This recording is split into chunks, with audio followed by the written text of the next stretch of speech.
Hare Krishna everyone. I was told to do an introduction to my video by this comment, and so this is that introduction. My name is the Old School Monk, and I was a real life monk in the monastery for the past 5 years, and now I am back playing RuneScape. And this is a long style video where I discuss some spiritual things in relation to RuneScape. So grab some popcorn and enjoy. By the way, we're going to start this video with some praying. Yay! Hare Krishna Karuna Sindhu Dino Bandhu Jagatpate Gopesha Gopika Kanta Radha Kanta Namostute Tapta Kanchana Gaurange Radhe Vrindavaneshwari Vrishabhanu Sute Devi Pranamami Hari Priye. Hey guys, how's it going? Welcome back to another video on the channel. It's me again, the Old School Monk, and today we're going to be doing some flesh crawlers in the free-to-play world. Before we do that, we need to switch on the NPC aggression timer. Okay, so we're here. This is what training your combat stats looks like in the free-to-play game. So I wanted to make this video just to talk about the feedback that we've been getting on the channel. I think it's really like a testimony to the community of Old School RuneScape, like the level of kind of introspection and maturity, I think, because we've been all playing this game for so long. Most of us by this point are actually established within the world, so we're able to actually hold kind of adult opinions, and yeah, I was really kind of bowled away because for some reason in my head I correlated the old school community as like being like a lot of trolls and a lot of negativity, but I just noticed in the comments we were getting a lot of positivity, and I wanted to appreciate that. Like I heard this amazing saying that what we appreciate appreciates. Actually, let me just get at the definition for appreciate. Appreciate means to recognize the full worth of, or to understand a situation fully, grasp the full implications. So like, yeah, when whatever we appreciate or what we recognize to be worthy, that then increases within our life. So if you give a lot of worth to negativity and sort of the more dark side of life, then naturally the negativity and the dark side of life will appreciate in your life. But if you water the positivity and sort of try and avoid negative factors, then naturally that will appreciate in your life. So yeah, I want to be real actually. Getting this amount of kind of positivity and this kind of response, I mean, we got 1,000 subscribers in a week, almost 14,000 views. I had no idea. Like I was just posting out a video casually. I was expecting maybe 10 people to watch it. Before I even posted, I actually did a live stream on Twitch, and I was right at the bottom of the Twitch live stream kind of page, and I had I had one viewer that was listening to me speak, and I just spoke about some basic principles from the Bhagavad Gita, and it was very enlivening and exciting experience, even though there was just one person listening, because actually sharing spiritual wisdom should make your heart flutter in a certain way, because you're pleasing to Krishna basically. So Krishna's within, it'll make you feel some happiness. So yeah, I thought, okay, I got one viewer, that was pretty blissful, so why not just make a YouTube video and put that online and see what happens. And already we've got 1,000 subscribers, thousands of views, hundreds of comments, and all of the comments are so positive, and I'm really bowled away. Like it seems like there's so many of us that are kind of hankering for a bit of spiritual upliftment. We're trying to hear sound vibrations which are doing us good, so it was really encouraging, and so many messages coming in saying please make more, so let's go for it. Let's just keep rambling and doing menial tasks in the game and just sort of trying to expand our horizons together. But yeah, that big response naturally has kind of left me with a sort of pressure to deliver some kind of, I don't know, something of value. And I'm hoping that pressure isn't going to cause me to sort of get stuck on the mental platform. So if we're talking from the Bhagavad Gita, this ancient wisdom text that I've described in the previous 2 videos, it describes how the living entity actually has 2 bodies. You have 3. You have the gross material body, which is, if you look down at your hands, you can do that as your thought experiment. Well, there's your practical thing to do. Look down at your hands, wiggle your fingers, blink your eyes, stick your tongue out. This is your gross physical body that's made out of material elements, and it's it's physical. It has different senses. You have your eyes, your nose, your mouth, your ears, your tongue, and those senses are for gathering data. They're called karmendriyas in Sanskrit, which means knowledge acquiring senses. So it's kind of like a computer's the inputs for a computer. So like a webcam is a knowledge acquiring sense. The keyboard is gathering the data of the kind of letters that you type in. So you can see it as like a bit of a computer model. So yeah, that's our gross body. And then there's the subtle body. The subtle body consists of the mind, the intelligence, and something called ahankara, which means false ego. And so computer, if we're putting it into analogies of computers, this is your software. So you have the hardware, which is the gross physical object, the computer, and then the software. You can't exactly grab software, but it's required to kind of take the inputs and turn them into outputs. So similarly, we've got our knowledge acquiring senses of our gross body, and then we've got working senses, is what they're called, which is like your arms which move, your legs which move, your voice is an output. We have different ways of outputting our internal world. So right now I'm using my working sense of speech to output a sound vibration, which is going into this microphone, being processed by the computer, and then it's coming out of your earphones or coming out of your speaker on your little iPhone, whatever. So I'm outputting, and then your knowledge acquiring senses are gathering the data of what's going in. So we have inputs and outputs, and then we have like processes, and that's the mind. And then the third body is your spiritual svarup. So in the Vedic scriptures, it actually says that every living entity has an eternal form in the spiritual reality, but we're covered by this material machine, this body.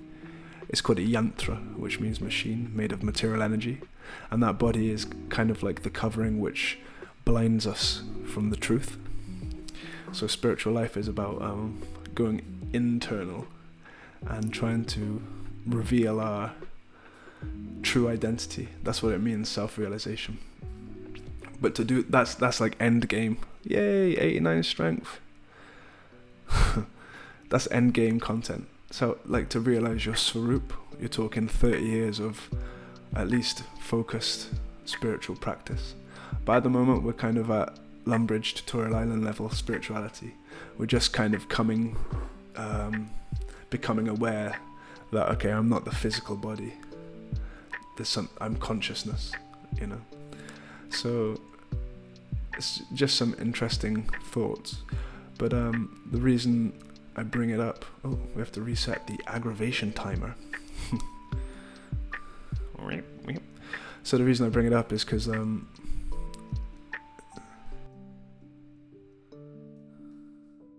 sorry, I had to go back and listen to the actual reason why I brought it up. The point is that I wanted to explain the different levels of our awareness.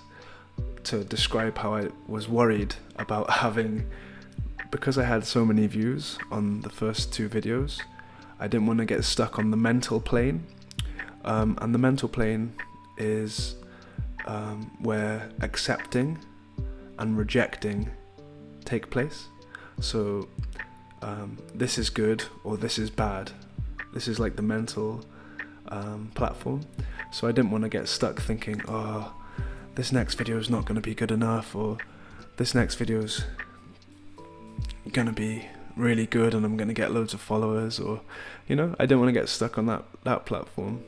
My real desire for these videos is to try and like speak from my heart, and trying to speak from realizations, and trying to speak from like the spiritual texts, speak from like a platform of truth. Because I don't know about you, but when you get stuck on the mental platform, it kind of creates this kind of jarring effect. And this is in the Bhagavad Gita. Arjuna, we heard about him before. He's a warrior. He's about to fight a very important battle, but he becomes completely bewildered. His mouth dries up. His palms get sweaty. There's vomit on his sweater already. Mum's spaghetti. He's nervous, but he looks calm and ready to drop bombs. But he keeps on forgetting what he wrote down. The whole crowd goes to rap. Anyway, sorry, I digress. But Arjuna, he gets bewildered on the platform, on the mental platform, just before the fight, and he says, "Krishna, I'm shaking. I'm freaking out. I don't know what exactly I'm supposed to do here. I'm trying to fight, but my mind is telling me go to the forest, run away. My mind's also saying all kinds of crazy things. I'm bewildered. So now I'm a soul surrendered to you, Krishna." So this is the mood. If you want to read the Bhagavad Gita, this is the mood that we read Bhagavad Gita in. I'm a soul surrendered. I realize that whenever I try to do something off my own back, whenever I try to do things from my own mental prowess, from my own intelligence level, with my own physical ability, I'm always left a little bit frustrated. Like I can't quite figure this out. I can't quite get the groove correct. Like I need to be doing things in a more connected and deep way. So this is what yoga really means. Bhakti yoga means learning how to get off the mental platform. Maybe this is good, maybe this is bad. It's the world of duality, good or bad, happiness, distress. In the first video I mentioned this verse. I remembered the Sanskrit. It goes sukha dukkha samakritva labha labo jaya jayo tato yujaya yujasva naivam papam avapsyasi. This is what Krishna says to Arjuna. He says, fight for the sake of fighting. Don't consider happiness or distress, loss or gain, victory or defeat, and by doing so, you'll remain free. So this is it. Happiness, distress, loss or gain, victory or defeat. This is the material conception, I'm happy today, I'm sad tomorrow. I won today, I lost tomorrow. It's duality.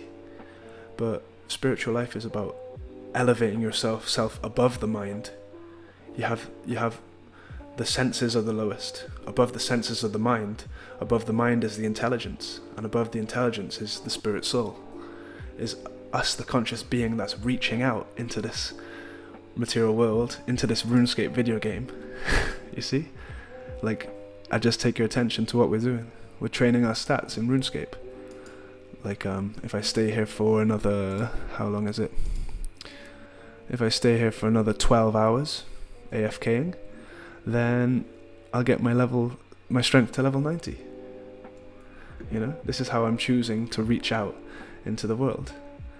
And we can reach out in unlimited ways, because the world is so vast and so great, and like, there's a million ways that you can live life. Like, if you think about it, real life is the ultimate sandbox game. But RuneScape's also perfect because it's a sort of simplified version of reality. Like, if you look at the RuneScape kind of community, there's a million ways you can play the game. You can be an Iron Man, you can be a free-to-play only player, you can be a hardcore Iron Man, you can play as a main, you could just do quests, you could be a level 3 skiller, you could try and get a fire cape without taking any damage. Unlimited ways to play the game of RuneScape, even more unlimited ways to play the game of life. But ultimately, we're going to be bewildered if we're stuck on that mental platform. Accept, reject, So for me, I was worried. Okay, video number 3. Now there's some pressure on my shoulders, and I'm getting a little bit bewildered. Do you know what I mean? Like, okay, are people gonna start hating on me because I'm talking about this spirituality that's kind of, it's almost like pseudo-religion. I'm talking about God and I'm talking about spiritual subjects. People don't like hearing these subjects sometimes. A bit of fear.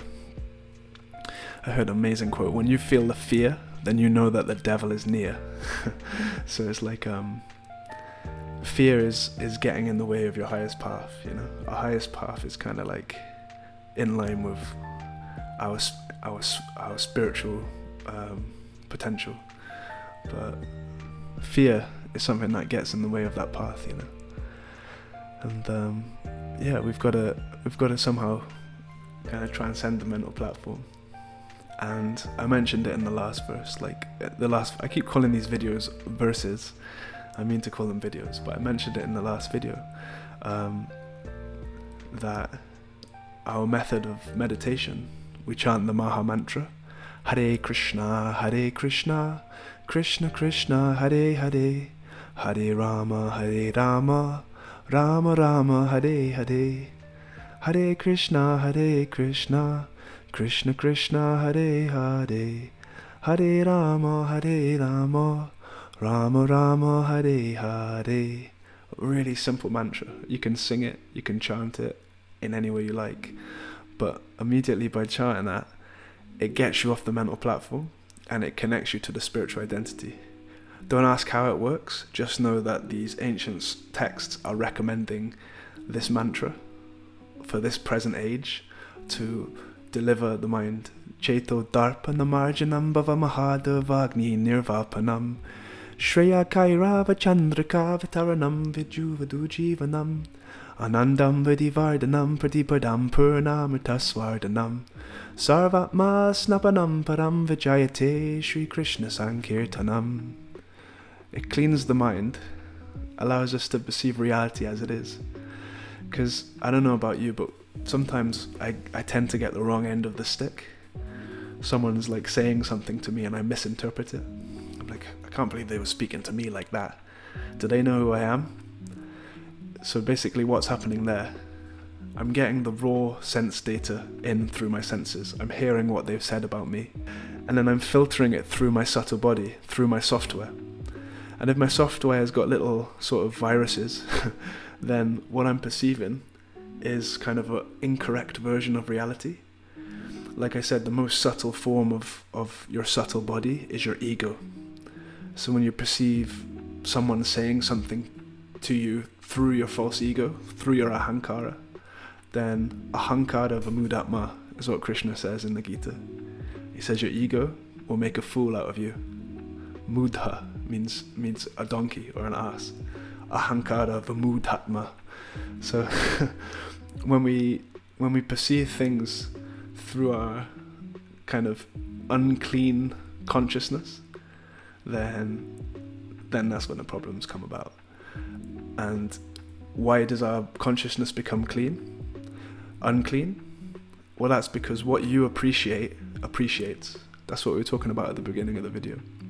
So if you're absorbing your senses, your karmendriyas, your knowledge acquiring senses, in things that are negative, things that are pulling you away from your higher ideals, then gradually that's building up your software. Your subtle body is becoming sort of shaped by the data that you're gathering from the world.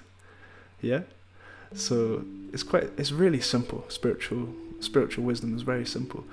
What you're gathering, what you're taking in is changing your software, and then it's changing the way that you're perceiving reality and changing the way that you react and that you output things. So that mantra that I sung earlier, the Maha Mantra, the purpose of that is to try to remove those kind of, I call them computer viruses. It's been called material corruption, like there's the movie The Matrix, so it's like almost the Matrix covering you. So you hear about material subjects or negative subjects, then your subtle body, your mind, your intelligence becomes contaminated by that exposure. So we chant, and then we also hear spiritual subjects. So that's why we read Bhagavad Gita. Another book, Srimad Bhagavatam. That's why we read these books, because they clean. Shunvatam svagata Krishna punya shravana kirtana Ridyanta stoya badrani vidanoti saditsatam. So the desire, the material desires will drop when you start hearing spiritual subject matter. Now, you made it this far into the video. We're definitely getting into some philosophy which could potentially be seen as controversial, or whatever. I don't know if it could be seen as controversial, but we've got all of these bottom of scepters. So if you type in the comments bottom of scepter, actually forget that, that's too hard. Just type in pizza. If you type pizza in the comment, just to let me know that you got this far. But also please let me know, does this make sense to you? Is it triggering you? Is it wisdom which resonates with you on some level? And I just really would like to get some feedback, because this is the type of spiritual technology that we're getting exposed to as monks in the temple. And for me, it's really exciting, because it's almost like a roadmap. I don't know if you used to play like PlayStation 2 games, and you could get like the guide. If you went to GameStop or Game or one of these shops, you could buy like the guide for Grand Theft Auto. So like the way I'm seeing these kind of yoga texts, they're almost like the guide for getting out of the matrix, for kind of getting out of the illusory world, and reawakening our spiritual consciousness. So exciting stuff.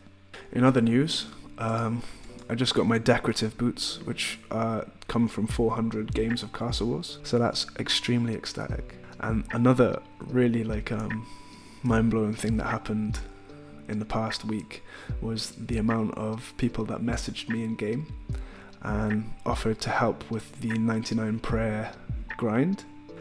So I'm excited to announce that we have collected enough gold to get 99 prayer in the members game. So the next video you see from me will probably be me getting members, and then exploring different methods for training prayer.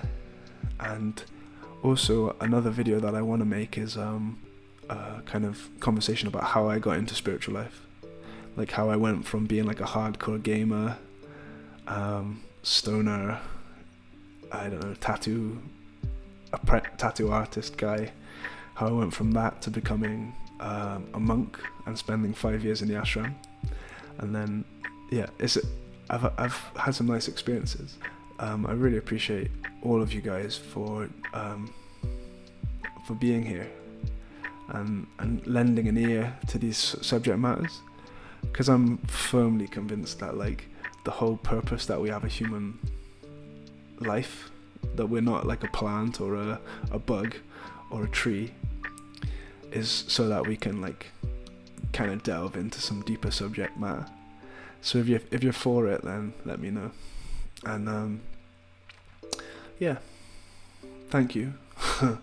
And stay tuned for the next video, where we'll be getting into the members game and training some prayer. Yeah, thanks for watching.